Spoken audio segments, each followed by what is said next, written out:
We're at 10:15. Nic Diehl, item number 2. I think Nick is here. He's going to review the Jefferson County Development Authority's mission this morning. Morning, Nick. Good morning. How are y'all doing? Hi. Thank you very much for having me. We've got a little slideshow for you. Arctic Oh, it's going to be freezing out, Jane. What are you doing? It is. I've got my heater down. Sorry about that. I didn't Is realize. that your heater or is that taxpayer heater? Can you put it It's my heater that I brought. give you a hard time? Taxpayer electricity. Yes, you're Exactly, right. right. I'll put a 10 Actually, on the it's table. Just private library. Well, I wanted to, after the last meeting, I sat through and listened to the interviews from all the folks that wanted to be on the board, and I became concerned that some people might not exactly understand what we do. It is a little, sometimes it can be, I say complicated, it's not really complicated, it's just West Virginia and county code determines what we do. And so if you, the slide up there, and I'm actually going to read this verbatim just so I don't mess it up, but as you all know, we were established in 1979 through West Virginia and county code to promote, develop, and advance the business opportunity and economic welfare of Jefferson County, its citizens, and its industrial complex. We work to increase and diversify the tax base in Jefferson County through expansion and retention of local businesses and through attracting new companies. Next slide, please. How we fulfill our mandate, excuse me, we fulfill our mandate using programs and incentives created through West Virginia statute. We can only use what tools we have in our toolbox. Each year, we talk to our elected officials and encourage them to create new programs. We like to see incentives for small business. We like to see more incentives for tourism destination-related businesses. Those are few and far between right now, but we recognize there's a void there, and we've been trying to work on that. So next slide, please. Here's some examples of some of the tools that we have in our toolbox. Corporate headquarters credit. So if a company comes to West Virginia and they have a corporate headquarters here and they create more than 15 new jobs, they can utilize the tax credit. Economic opportunity credit is for hiring a certain number of employees when you create a new jobs here. Next slide, please. Freeport Amendment, manufacturing investment credit, manufacturing sales tax exemption. These are all primarily manufacturing and industry credits. Can you go back to the previous slide? Sure. There's something. This will all be available to the public. Yeah, and a matter of fact, this is available on our website, and it's also available on the West Virginia Department of Commerce website. This Economic opportunity credit. Can you explain that? Yes, those are credits. Typically, there's some good incentives if you employ more than 20 people, but there are incentives for employing more than 10 people. I did not get into the specifics on here, and you can read all those specifics, but the jobs have to be at or above the median wage. It's got to be higher. That's non-farm payroll jobs. Yeah. And they're typically jobs that pay a certain amount of money. They have to have full benefits, has to be full-time jobs, and that's the tax credit for corporate income tax and personal income tax through that investment. So that would be anywhere in the state. That's correct. That would be. Yeah, these are all state incentives. The only program that's really more of a county incentive, I am reluctant to even say the word, but pilot agreements are at the behest of the county. Everything else these are all state incentives. So, next slide, please. So these three, the Freeport Amendment, that's because you know we do have our property tax, and our inventory tax. It's a problem in West Virginia. We've continued to try to work on that, but the Freeport Amendment allows that not to hit companies as hard as it would otherwise. Manufacturing investment credit and the sales tax exemption when they're purchasing their materials and things for construction, things like that, are all manufacturing credits. Okay, next slide. We have direct loan programs, industrial revenue bonds, governor's guaranteed workforce programs. these are all programs available to any company, but I say any company, the reality is they're, in most cases, the only one there's a little wiggle room on typically is the Governor's Guaranteed Workforce Program, where a company, whether it's a small business or a large business, can recoup up to half of the cost, in some cases 25%, but usually up to half the cost of training an employee for a specific job. So for example, if a company gets a new computer system and they have to train everybody how to use it, and they've got $50,000 in training costs for that, there are caps on all, there are caveats to all these things, but they can recoup about half of that cost depending on the number of employees they're training. And so that's a pretty neat program, and several companies in Jefferson County utilize that. So those are some of the tools in our toolbox. So next slide, please. Here's our current focus. This is what I was hired to do. I've been here since November of 2017, and I was hired to focus on small business, advanced light manufacturing, technology and healthcare, tourism, and food industries. Those are the things I've been focusing on. That's what I've been doing since I started. So next slide, please. So this gives you an idea of the inflow and outflow, primary jobs in Jefferson County. These, in my mind, these are disturbing numbers. Over half of the workforce that works in Jefferson County comes here from out of county. And I'm going to talk a little more about that in a few minutes. And 70% of our workforce leaves Jefferson County every day. And so that's that is certainly a concern. Those are both white-collar and blue-collar jobs that leave Jefferson County every day. So next slide, please. We not only have the longest commute time in the state. You can't really see it real, but it's 38.08 minutes on. That's average commute time. That's that's average. Is that round trip or one way? It's one way. It's round trip. I'm sorry, it's one way, but that's a round trip is what, over an hour.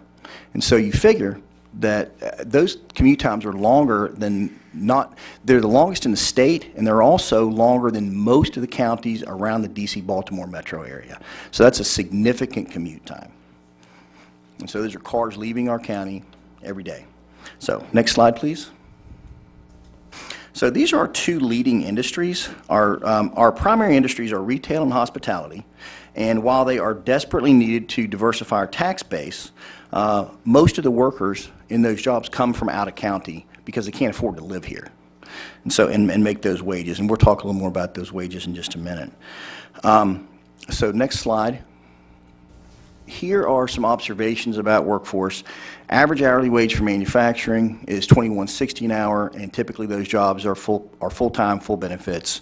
Average hourly wage for retail. Now these are full-time jobs in retail. These are not part-time jobs. Average hourly job wage in retail is $12.13. With 70% of our workforce traveling out of the county, primarily for better-paying jobs. There are skilled workers who live here and would like to work closer to home. We have about 1,900 people in Jefferson County that work in manufacturing, but there are only 600 manufacturing jobs, 634 at last report, manufacturing jobs in Jefferson County, which means 2/3 of those workers leave Jefferson County every day to go to work, typically in the DC Beltway area. Some of them go to Berkeley County. It just depends.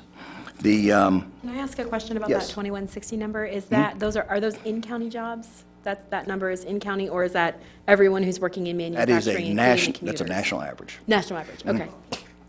So is the 12.13 the national average also for retail?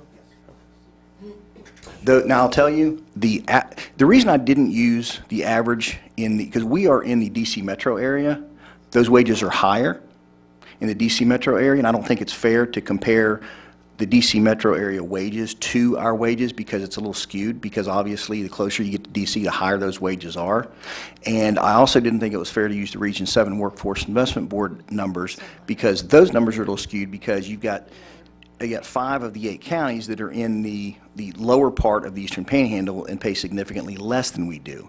So that's why I used a national average instead. I just thought that was a better measure.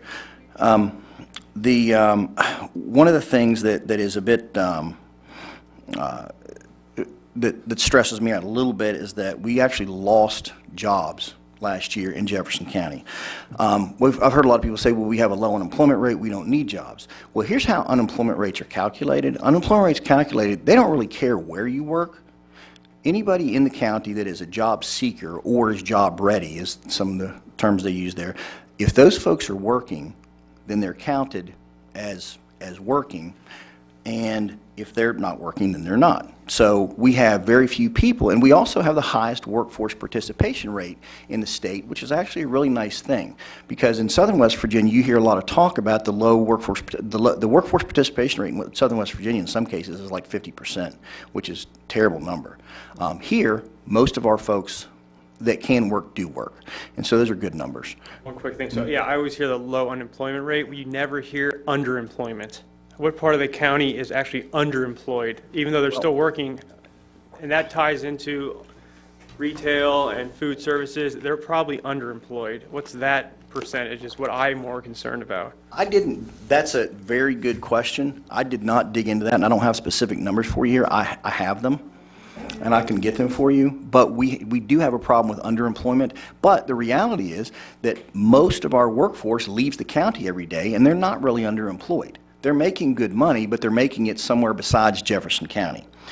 And so one of the things that has bothered me since I took this job is that we do not have enough living wage jobs for Jefferson Countyans to be able to work and live in the same county. And I think it's time that we took that into consideration so that people that live here can work here and still provide for their families.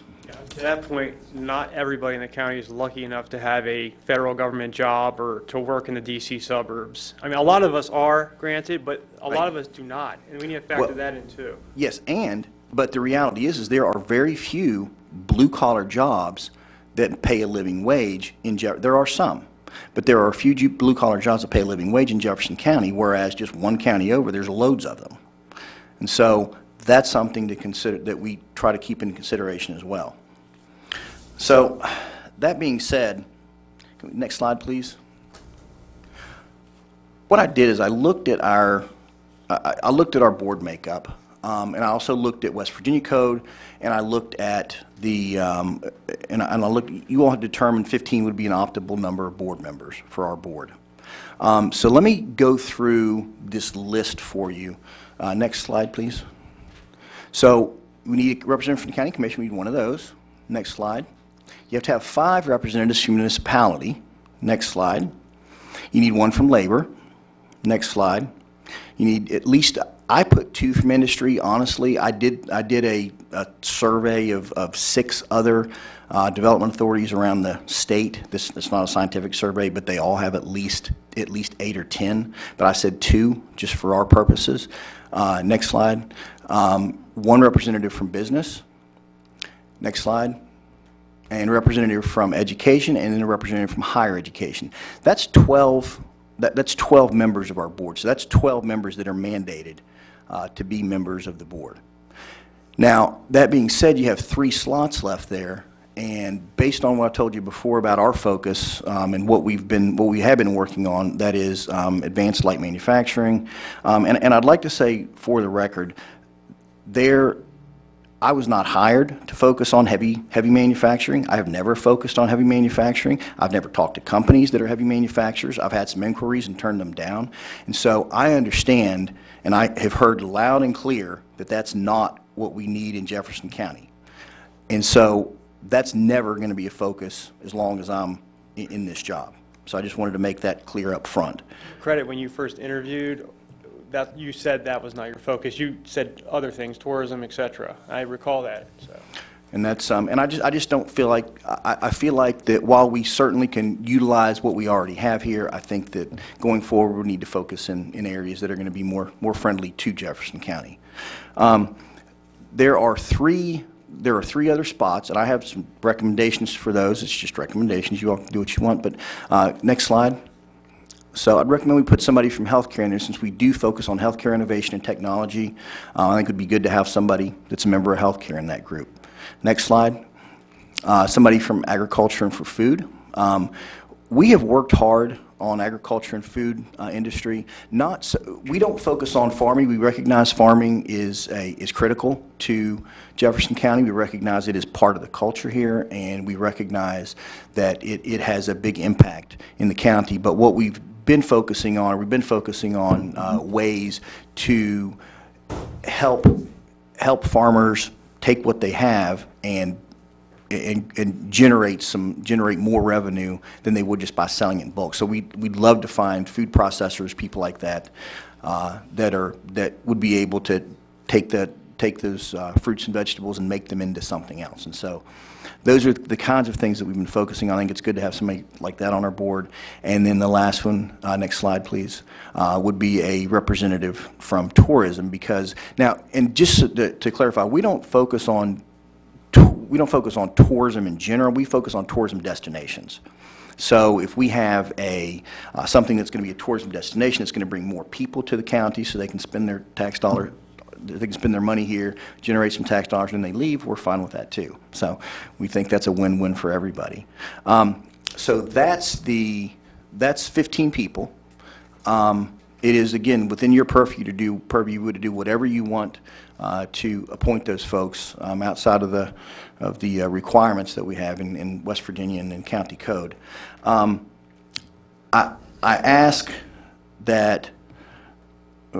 My ask from you is that you consider reconstituting our board, giving us a fresh start so we can continue our efforts to build a tax base, create living wage jobs in Jefferson County. I ask you to appoint individuals, regardless of their opinions about what has happened in the past with this board, because that stuff is in the past.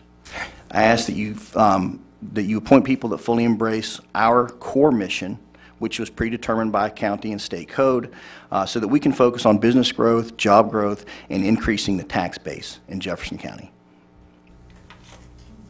Does anyone have any questions? Well, I Yeah. guess the question is, currently, there's how many people still on the board? There are currently 9 people on the board. And they make up which groups on here? Let's see, we have county commissioner on there. We have one, do we just have one municipality right now? 2 municipalities? Oh, no, we have Harper's Ferry. Harper's Ferry, So we that's have right. 2 Harper's of Ferry. those. We have somebody from agriculture. We actually have 2 from healthcare. We have one from education, not higher education, but we do have one from education. And let me think who else we got there. Who else is on? I'm trying to think who else I'm missing there. We have one from real estate, so I guess you could call that business. We don't have anybody right now from industry or labor, and those really are yeah. And industry is really we desperately. I'd love to have some businesses that are actually in our industrial park that would be involved. So, and we've got. I think that we have an opportunity for a fresh start here, and we have an opportunity to begin anew with a new board. We can, and I think that we can begin attracting the right kinds of companies to Jefferson County again, given a chance. Commissioner Ted, did you have anything else? Yes, I did, and it was about your previous slides, and you talked about the different tools that were available, some of the different programs. Something I've learned of recently is, I think I've got the right term, called an economic opportunity zone. What can you tell me about that? We have one of the things that I did when the Department of Commerce started a conversation about opportunity zones is I actually went to Charleston, talked to the folks at the Department of Commerce, explained to them, how much it would help us to develop Jefferson County. That opportunity zone, so an opportunity zone is an area, it's determined through their federal regulations that determine where these opportunity zones are. We applied for 5 of them. I think we're the only county in the state that actually has 5 opportunity zones. And I was given everything I asked for, which I was surprised about. But we were those opportunity zones, so people can invest in an opportunity fund. Let's just say that you have a business that you sold, that you bought the business for $200,000, you ended up selling it for $1 million, you got $800,000, and that you profited from the sale of that business, and typically you'd be paying taxes on that. You can invest that money into an opportunity fund, and as long as the money in those opportunity funds are used in opportunity zones, then that money can potentially, over the course of time, and I'm not an accountant, so those that are accountants can probably speak to this better than me, they can ultimately be tax-free with majority of that money. So it can save quite a bit of money for large investors specifically. And so we thought it would be good for tourism destination businesses. We thought it would be good for other types of businesses that are investing large sums of money. Plus, we thought it might be able to help utilize some investment dollars to do projects in Jefferson County. And so we have these zones. Actually, the majority of the county, quite frankly, is in one of the zones. Now, I say the majority of the county. Most of them are really this way and across Jefferson County and south. I did not apply for one in the Shepherdstown area just because there was not really a place for more development in that area. And these funds, it's the way that you can spend money in these zones is relatively flexible. So we thought it would be a real win for Jefferson County to do that. Now the next part of that is attracting new investment into the county, and honestly, right now, regardless of what anybody's opinion is on what's going on, it's difficult to attract new investors into the county right now because they're a little nervous about what's happening. And so I think that ultimately, though, I think it'll be a win for Jefferson County. So tell me, what's the next step? You get investors to put their money in this economic opportunity fund. Then who decides how the money is spent and what's the rate of return to the investors? I mean. Well, so typically the way this happens is, now I'm going to use a real simple example. That's what I need. Yeah, it gets much more complicated, but a real simple example is, let's just say that that Nouse Foods, which is now up in, I think, in Pennsylvania, Nouse Foods decides they're going to sell one of their plants in Pennsylvania because it's old and it's going to cost too much to renovate, to bring it up to code again, and they're not sure what to do with it. And so they close down an apple juice plant, and they sell that property. They bought it for $100,000 40 years ago. They sold it for $5 million, and they got a bunch of money that they're either going to be paying taxes on, Yes, or capital they can gains. put it into a fund. Right. So they put it into one of these funds, and let's just say they put $4.9 million in an opportunity fund. They take that $4.9 million and invest it in a new apple juice plant in Jefferson County.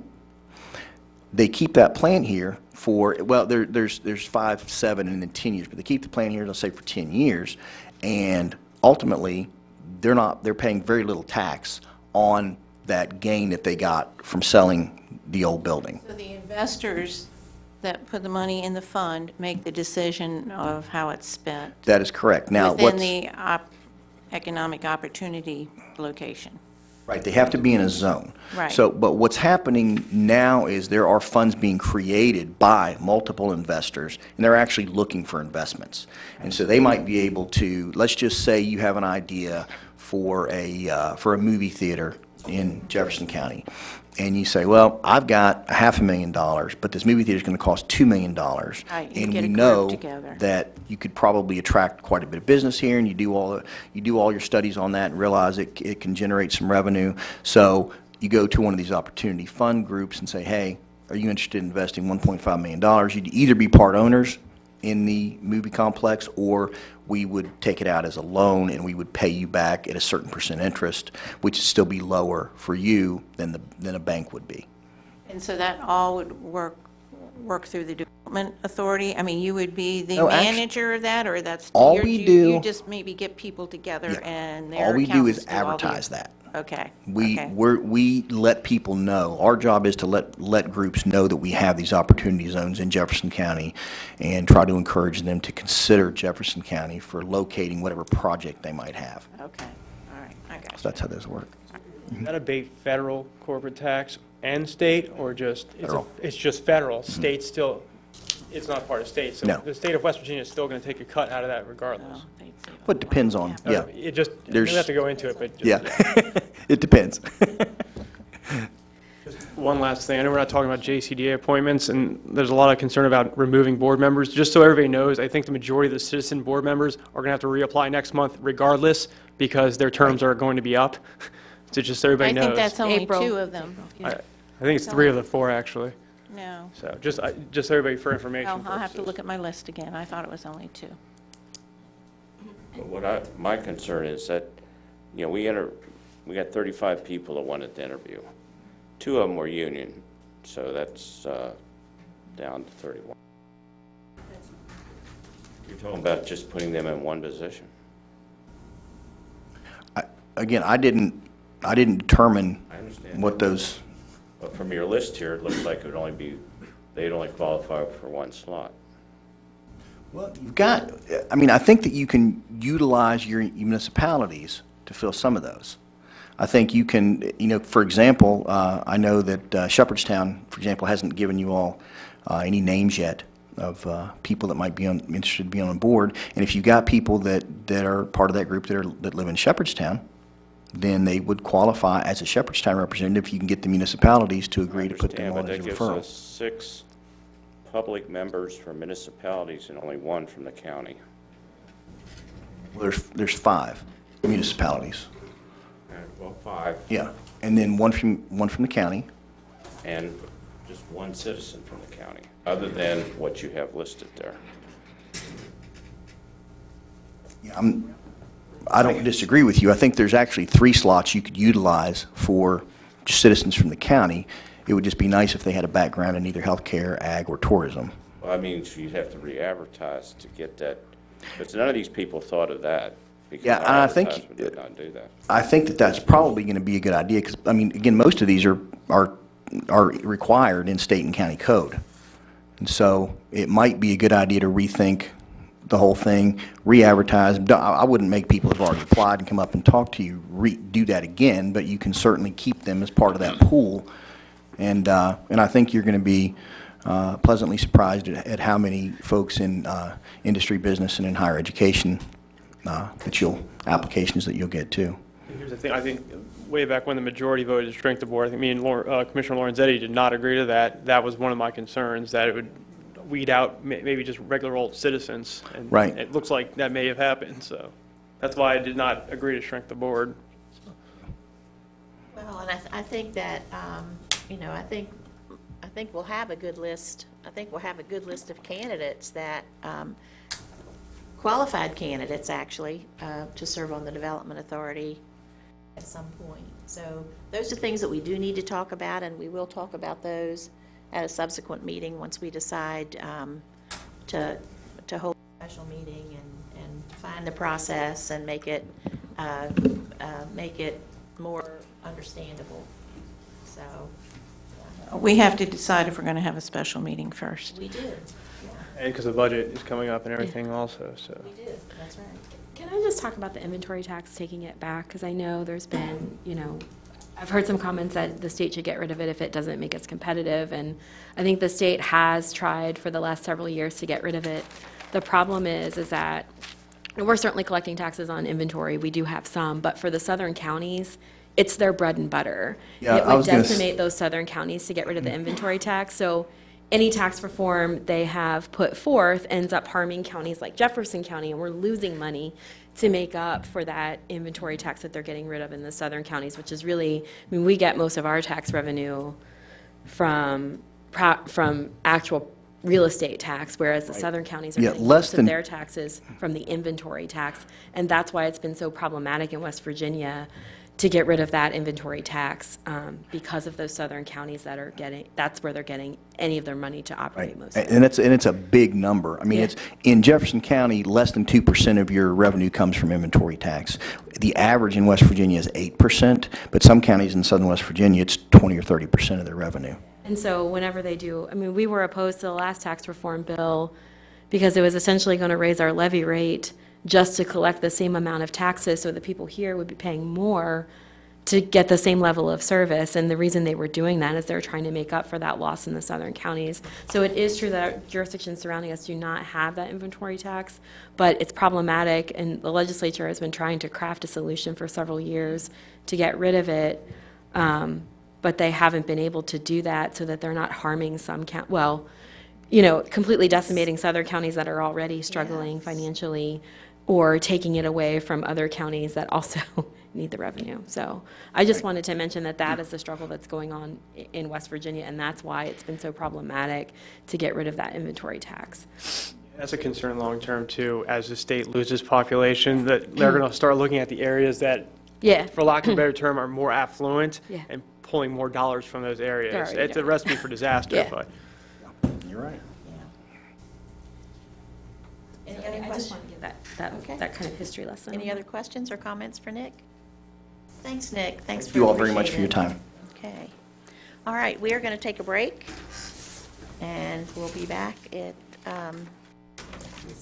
15 minutes. You're making me look bad.